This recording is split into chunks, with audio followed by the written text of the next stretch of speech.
Indie horror games are the heart of this channel, ladies and gentlemen. I've been covering indie horror games for a very long time. And with the arrival of the Spooky Game Awards, our 6th annual Game Awards show for specifically horror games, I decided why not do a massive video of the 50 best indie horror games of all time. Remember, you can vote your either 5 best or best indie horror game of all time. Link will be in the description, and we will announce the winner of that during our next month's, or actually this month's, December's The Spooky Game Awards Show 2025. Ranking wise, these are in just like alphabetical reverse order. Don't think that if your favorite game is mentioned at the bottom of the list or top, that doesn't how it works. These are just the 50 best games that I've ever played or experienced, and if you think a game has been snubbed, you can let me know down in the comments below. So I'm gonna try to keep this as short as possible, so without wasting my time, let us jump into it. Bam! The first one is at number 50, The World of Horror. Now, if you're familiar with artists like Junji Ito, this is gonna remind you of Uzumaki. We're not talking about the anime. We don't mess with that. But we are talking about the horror and art style of that. World of Horror is a kind of sort of roguelike RPG with this unique, distinct style inspired by, like I've mentioned, Junji Ito and the developer on the sales side, H.P. Lovecraft, with turn-based combat and unforgiving choices. This is a must-play for all the horror fans. Horror fans, not just gaming fan, horror fans. This will give you chills because I love the art style of this and how this whole thing is packaged. But let's move on. Up next is White Day. We're talking about the first game, not the second game, but I'll be mentioning the franchise in and of itself, rather a specific game in the whole series. But White Day, a Korean horror game, ladies and gentlemen, with the full-blown voice acting, clean animation. It is a cult classic, ladies and gentlemen. Inside this school, it is a mixed match of solving puzzles and surviving this killer janitor. The story actually really good for the first one at the very least. At the time that it dropped, I think it really pushed the boundary and envelope for what indie horror games can do, specifically Asian horror. Not just that Asian horror was not that huge back then. A lot of popular horror franchises in general were from Asia, but this one was really popped off. We will talk about some others that are in the list from Asia as well, but whenever we talk about indie horror, and specifically here on our YouTube section, I think this Korean horror classic is up there. It can be corny at times, but it is really smooth in its animations, it's really smooth in its execution, the monster designs are really good. You know what? I'm here for it, ladies and gentlemen. Up next is What Remains of Edith Finch. Now, this is not your typical horror game. Matter of fact, some people might not even call it a horror game. Some people say it's a cozy game. It's not a cozy game. It is a depressing game. That's all I'm gonna mention. I'm not gonna spoil anything if you've never played it. And if you've played it, just know that you know that I know what we're talking about here, ladies and gentlemen. It is one of the games of all time, a must-play experience. And that's all I'm gonna mention. If you haven't, do yourself a favor. Watch either your favorite content creator play it, so your favorite streamer play it, or just play it yourself 1,000 times better. But let's move on. Then up next, ladies and gentlemen, is Visage. Okay, this might have gone under the radar, but after the boom of PT Silent Hills, ladies and gentlemen, a lot of these kind of sort of walking simulator, psychological horror, they popped up after that. Allison Road will always be my favorite one. That never happened because it got canned. Visage, in that case, perfected its execution in that. There was an itch that was left by PT Silent Hills, and this game filled that. It is really clean. It is really polished. The monsters take their time. The psychological attack, the warfare, when you are playing this game, it is phenomenal. It is done very well. Probably one of the most underrated indie horror game. Actually, matter of fact, one of the most underrated horror games in general. A must play. Again, it's a walking simulator. Yes, you go from one place to another, try to figure out the mystery, try to figure out this psychological attack that is going on inside your head that is going on, but it is worth it. It is not that big of a game, it is a very short experience, but I feel like it fits the criteria of the list that we've made today. But Visage, I vividly remember the time it dropped and how hyped I was when it had dropped. You can tell this is probably my 50 best indie horror game, but actually, you know what, there's a lot of games that I feel like most of these games, a lot of you gonna agree with, right? So yeah, Visage made the list. Up next is Undertale. I'm not gonna add Deltarune in this because it became a massive cult classic thing after its initial boom, but Undertale, the first one, I feel like that pushed the genre so much further.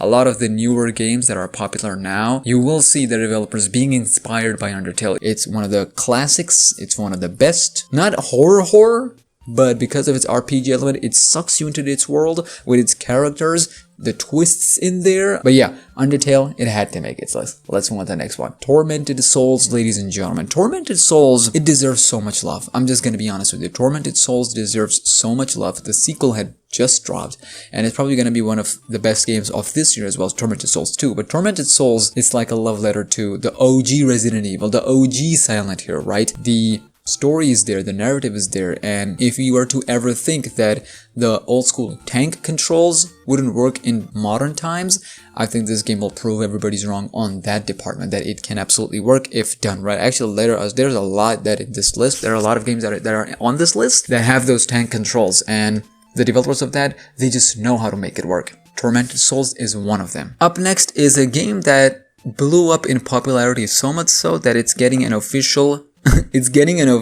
movie, The Mortuary Assistant, a game that just knew what it was doing. It's a game where, well, you are an assistant in this mortuary, alone with these dead bodies coming in. You gotta embalm them, banish the demons that are with these souls, that are with these dead souls, and you also gotta save your soul. It's a game that I had no idea what it was about when I went into it. And you know what, from the thumbnails and the pictures that you might see, you might be like, you know what, monster designs, I've seen better. Sure, you know, you might even play this game, I've played better, but there's just something about this game that just does the scares right. And it's not even about scares. It's like the way it sucks you into this world, and then just you know something is wrong. You just know something is wrong. Just like I don't feel good. This doesn't feel right. But yeah. Up next is Song of Horror. It is one of the, again, Resident Evil inspired fixed camera, although third person, survival horror game. It is a game where you just gotta hide from the enemies or survive your way out of them. They do say it's based on true story, and you know, we gotta use that term really loosely. The environments will give you heavy OG Resident Evil vibes. The scares are done right. The monsters, since you are not exactly fighting them, you gotta survive. That's why they hit the way they do. And it is polished as well. So that's always a plus in these indie horror games. But yeah, up next is Soma, ladies and gentlemen. Listen, I don't have to tell you why this should be on your list of any video game of all time. Right? From the creators of Amnesia: The Dark Descent, this is a sci-fi horror game that when I say it slowly descends you into the madness, it literally descends you in the Atlantic Ocean, ladies and gentlemen, because this game, when we talk about psychological horror games, it is up there as one of the best games of all time, one of the best horror games of all time, and one of the best psychological horror games of all time. If you've never played this, I'm not gonna spoil anything for you. Do yourself a favor, play it right now. Released in 2015, still left the mark. You just gotta hand it to frictional games, ladies and gentlemen. Not just 1, 2, 3, but a bunch of horror games that are at the top of the top. They are at the top of the top. And there are a lot of other games that they've made that are on the list, so let's move on. Every so often, there's a game that drops and just takes over the indie horror scene out of nowhere. Slay the Princes is one of them. When I first started seeing this pop off in my recommendations, I was like, what is this? Right? What are we doing here? But then realized, yo, this ain't no joke. It looks really simple from its art style, but it is absolutely crazy. You gotta check this out for yourself. The writing in this, choices and storylines that you can take this into, oh yeah, absolutely. It is a modern classic because it dropped like a couple years ago, a year or two ago at this point. Then up next, ladies and gentlemen, it's everybody's beloved Signalis. At one point, a lot of people were saying this, when Silent Hill hadn't dropped, people were saying this is like our Silent Hill of the modern genre. Signalis. What am I even saying? I played this game on the channel as well. And when I tell you, there are some times when these games don't hide that they're inspired by an OG classic, and then they just perfect the method, perfect the genre.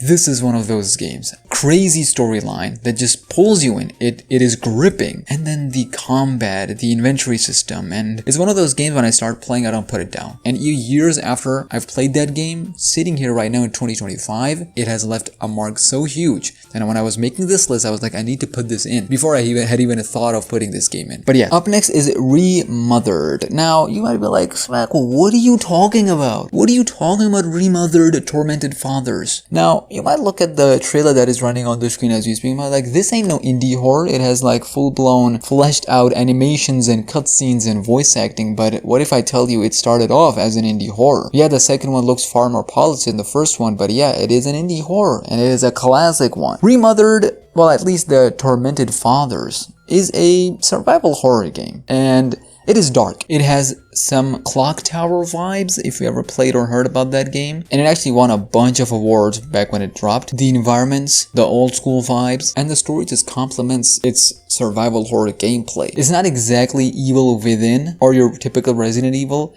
but it is still up there as one of the best indie horror games. Then up next, and it had to make the list, Puppet Combo games. I don't have to tell you how influential Puppet Combo games have been recently, ever since they had started to drop.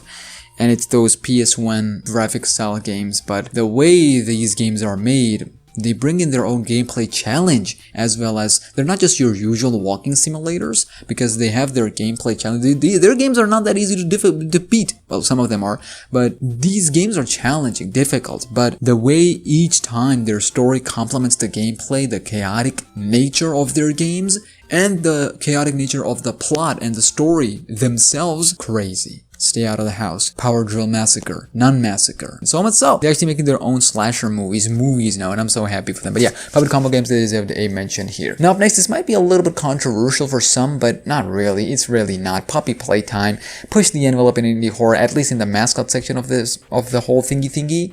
A true successor in my humble personal opinion to FNAF and Bendy. The modern day Five Nights at Freddy's. It got into Fortnite before Five Nights at Freddy's. That should tell you everything. I know a lot of people are gonna move past me like, mascot horror, what are you doing? Are you like, what is this, kids list? But you cannot just sit there and deny its impact and influence in the indie horror section. And when you look at their most recent stuff of chapter 4, let's say, or even chapter 5 trailer, you will say, you know what, the quality is up there. The quality is really there. Yeah, sometimes it's a hit and miss, but I cannot sit here and deny that Puppy Playtime, one of the better indie horror games. It always is in the list whenever we talk about upcoming horror games, so I shouldn't be taking this out. And you know what? From the 5th chapter trailers, from what we have seen so far, it's taking a more psychological aspect of it. That was my favorite part of the previous chapter as well, so you know what?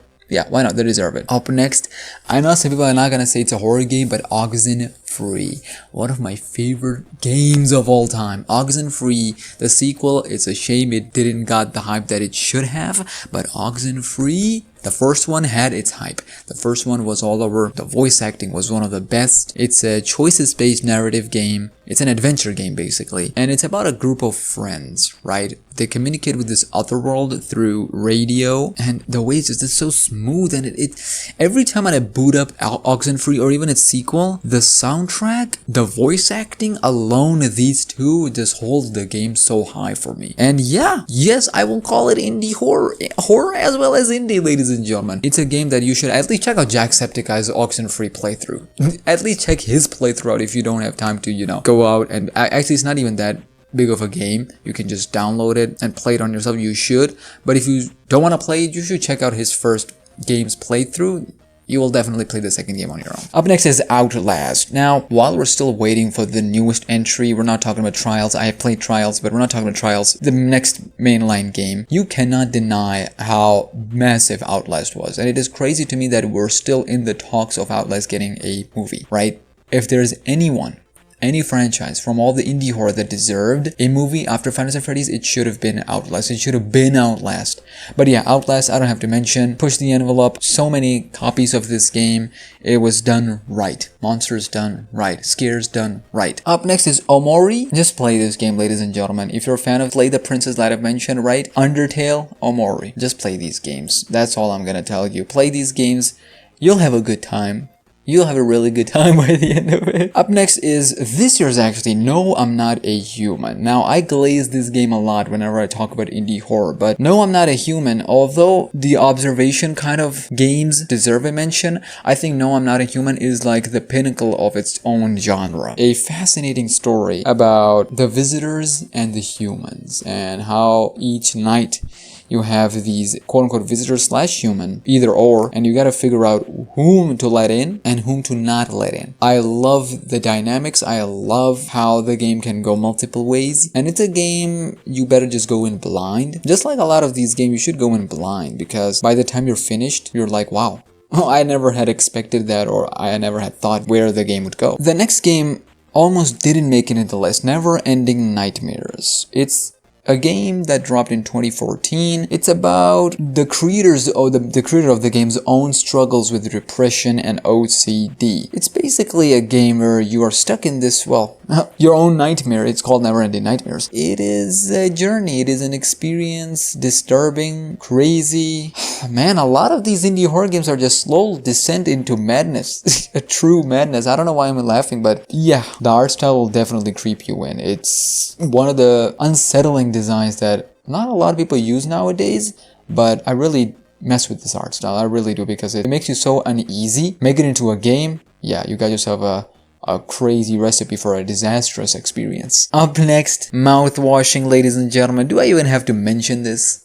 Do I even have to mention why mouthwashing deserves to be on this list? I think it won a lot of awards last year as well. Mouthwashing, again, one of those, you can call it a walking simulator, but not really. It is dialogue heavy. It is story first. So in order for the plot to really hit, and also if the experience to really hit, you really gotta let everything build. The hopelessness, the way all these emotions slowly build up over time. Even as a player, that you're unable to do so many things while you're stuck in this horrendous situation that you can't really get out of. The plot unravels itself and you're like, wow. So yeah, up next, ladies and gentlemen, is Martha is Dead. Now, war games, right? War games, not the WWE war games, but war games in general. I do add them into the horror section every now and then, because war, crazy that we have to even mention it, it's a no-no. It should never be a thing. Some of the best horror games out there are about war times, but Martha is Dead in specific, it doesn't put you in the enemy or your own side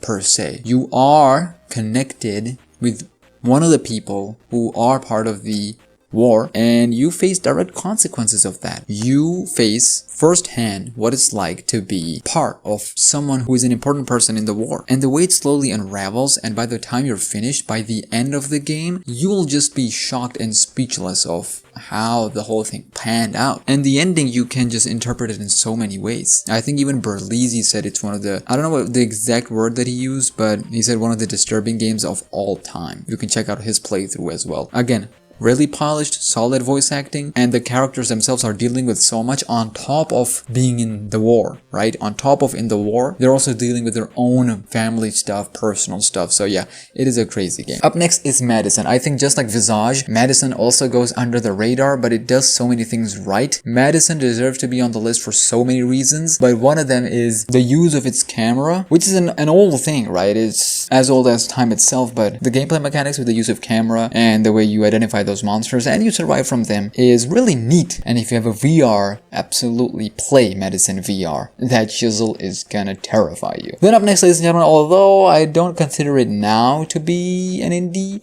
but Little Nightmares, at least the first one. Little Nightmares by at least Tarsier Studios. I don't have to mention why this game is one of the best indie horror of all time, but yeah, it's a story about these small characters in the big nightmares. Although it's called Little Nightmares, but these little kids inside the nightmares that are way bigger than them, literally. The world has been expanded so much now, but the first game will always hold a special place in everybody's heart. Up next, ladies and gentlemen, is Layers of Fear. Okay, where do we even start with this? Layers of Fear, the first one at the very least. Okay, the real-time change of environments, although it's so common now and it's so normal now, we're just so used to it, but the way this game had done it back in the day, years ago, was something out of this world completely. And they were really choosy with their scares as well. Everything was all based on their sound design. Phenomenal. Whenever I look back at that game, phenomenal, ladies and gentlemen. And the way they use the paintings, arts, little arts, because it is about paintings and arts in their game.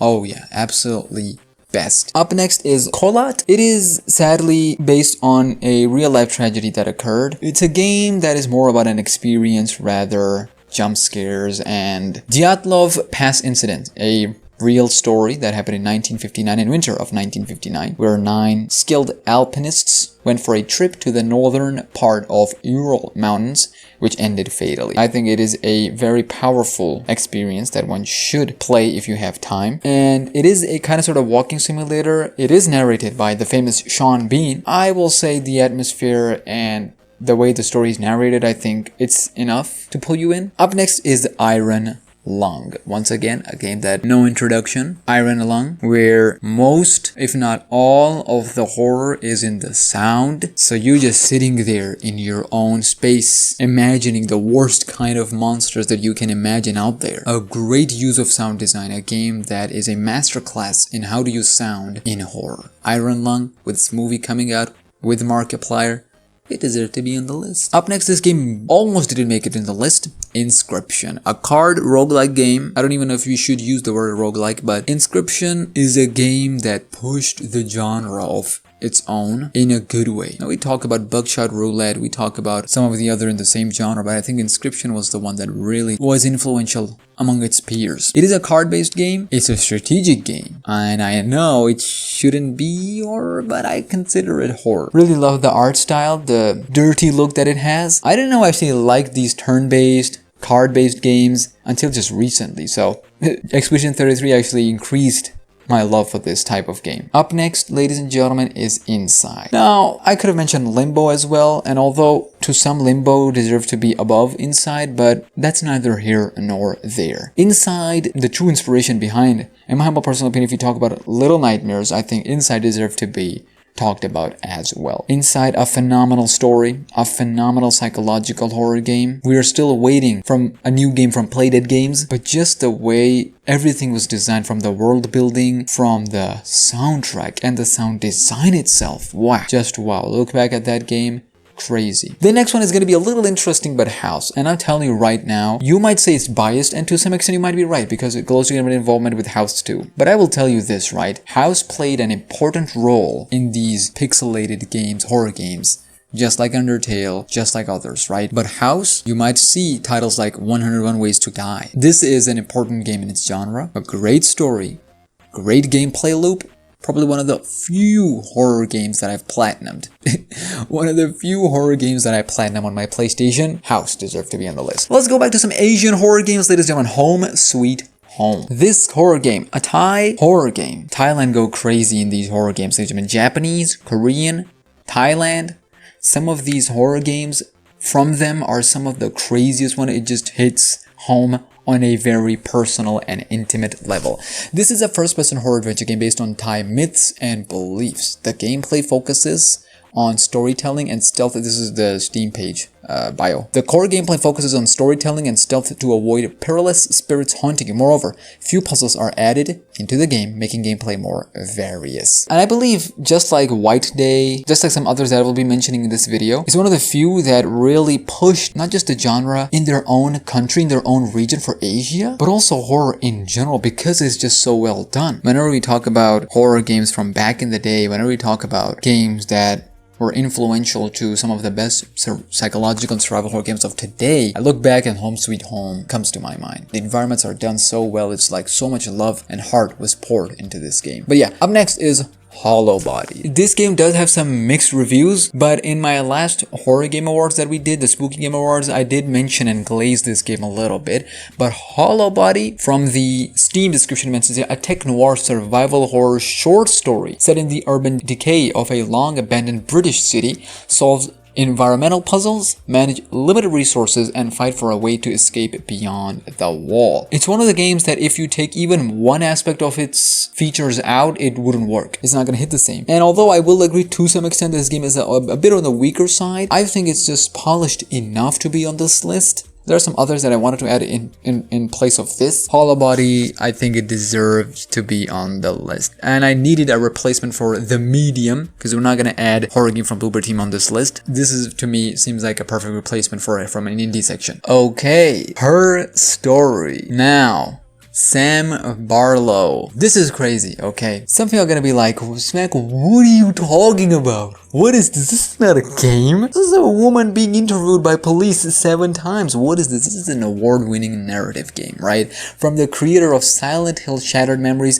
Not that it's a huge honor, but as you know, a lot of these FMV games, it doesn't exactly is counted as an FMV game. But if I remember Immortality, a game that was nominated for a lot of awards in 2022, not just for performance as well. It's in the same genre, actually made by the same developer. A lot of people are gonna jump in and be like, oh, it's gonna be crazy. It is crazy, but it is a bunch of video clips and you slowly unravel the mystery by typing. Yearning for some detective stuff, this should be on your list. Another one of the games of this year, Heartworm. Just like Hollow Body, but this is a bit more pixelated. The Steam description here says, passed through the threshold, enter a world born of memories. Defend yourself with a camera while solving death's mysteries in a reverent evolution of 90s survival horror, integrating both fixed cameras and over-the-shoulder perspective. If this was just limited resources, puzzles, and shoot your way out, I think I would have added this over Hollow Body, but there's just enough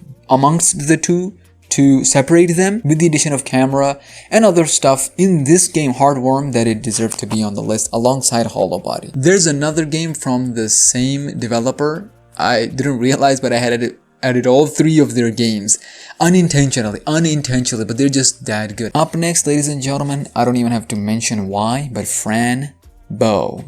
Look at the art style. Okay, up next, ladies and gentlemen, is Five Nights at Freddy's. Do I even have to sit here and tell you the impact, the influence that this game had on the entire horror genre?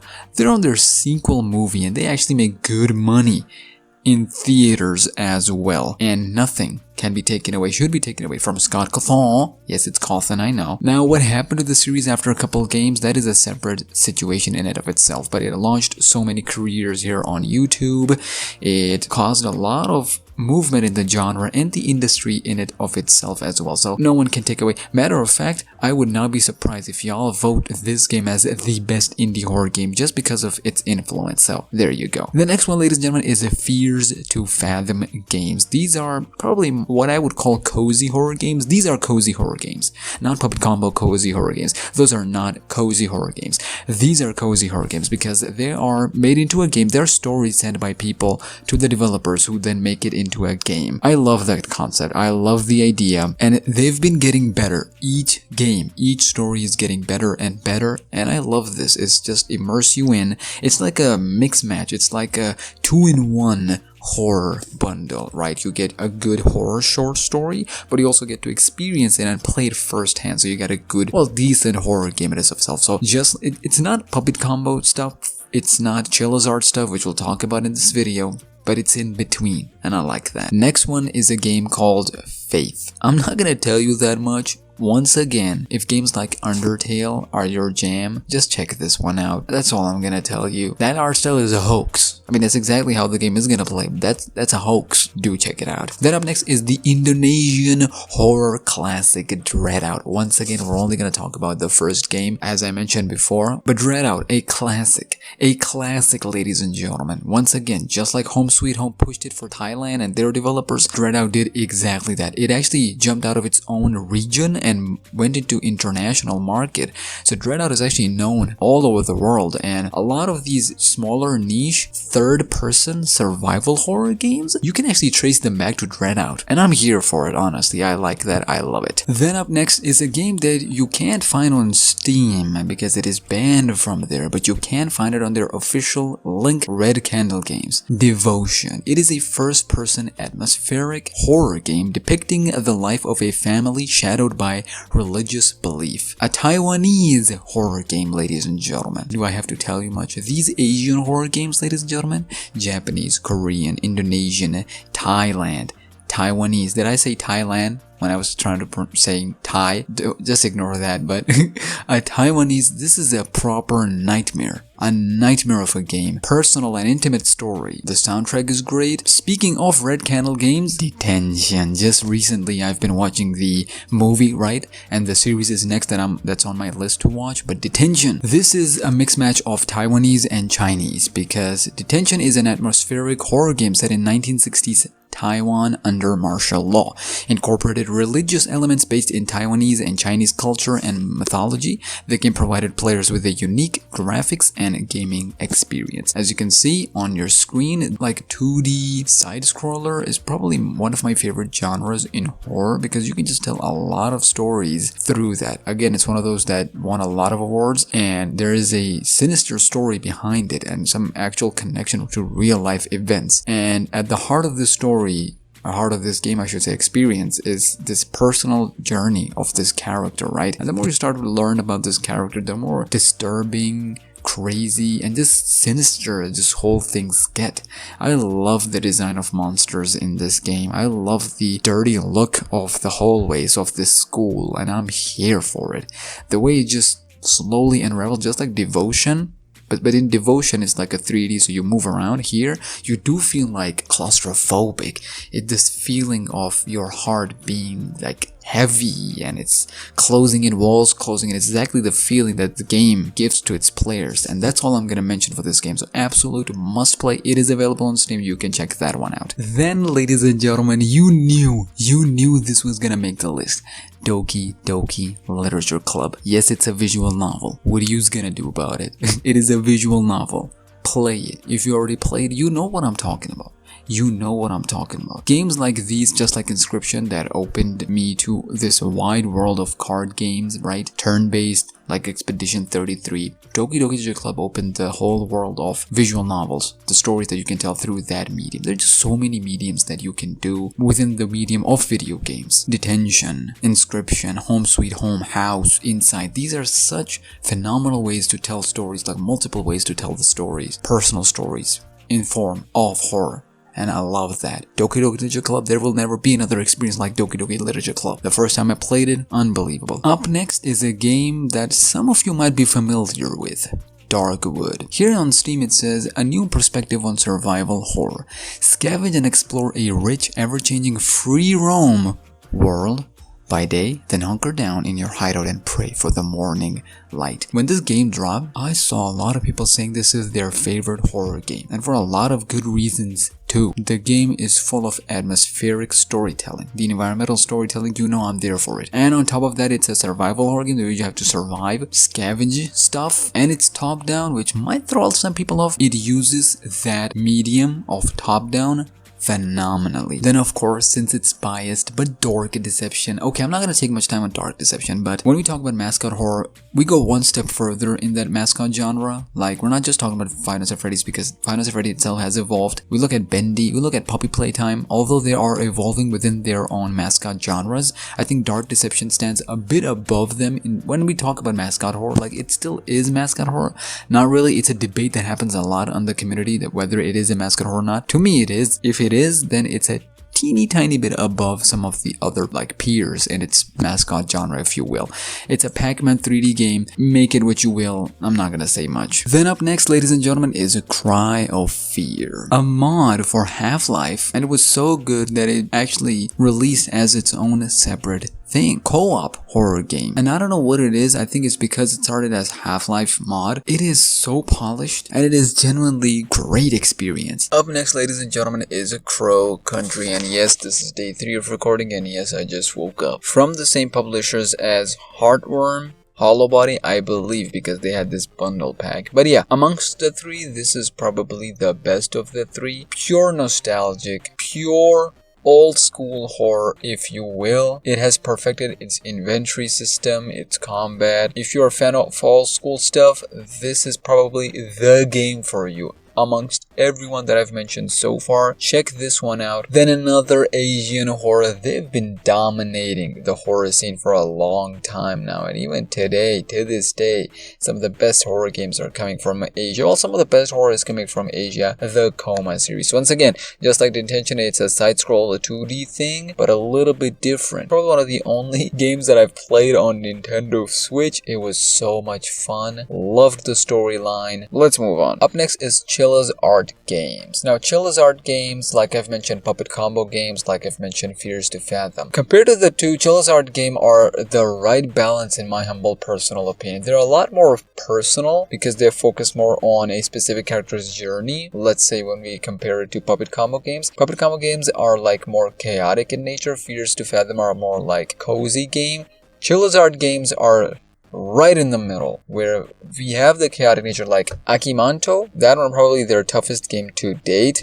Glazing, their convenience store game, because it's just a normal everyday today story. At least it starts out of that and then just goes wild. The way they slowly suck you in to their plot over time, and they just throw you in the crazy final act of all of their games. Phenomenal. Then you know this had to make the list. Bendy. Bendy as a franchise, I've seen its ups and downs, and although it started off strong, it's not where as a Bendy fan, compared to, let's say, Five Nights at Freddy's or even Poppy Playtime, it's still going great. It still pushed the envelope. It still pushed the genre for mascot horror. What this game did for mascot horror, yes, Five Nights at Freddy's did a hell of a lot more, but Five Nights at Freddy's did for entire horror genre in and of itself. Bendy did specifically for mascot horror, inspired heavily by BioShock, and I'm still glad it's kicking and it's getting an official movie, which is a long time coming, absolutely deserved. Then a game that you probably might have not heard about it, but Anatomy, ladies and gentlemen. The story unravels through tapes, but the way, just like Iron Lung, I think is best if you go in blind, and the plot, like I've mentioned, although it's through tape, so the gameplay is not that open. I don't know if that's even the right word, as let's say a survival horror game, or let's say an open walking simulator type of game. But the horror of this just hits right. I think we have a good variety of games amongst all the 50 games that I've mentioned, from walking simulators to survival to action to adventure to just some unique games like this. But yeah, Anatomy should be on your list. If you've loved Soma, you're gonna love this. If you love Iron Run, you're gonna love this. Then the second last, ladies and gentlemen, is Among the Sleep. A very underrated game in my humble personal opinion. Unironically, a game that is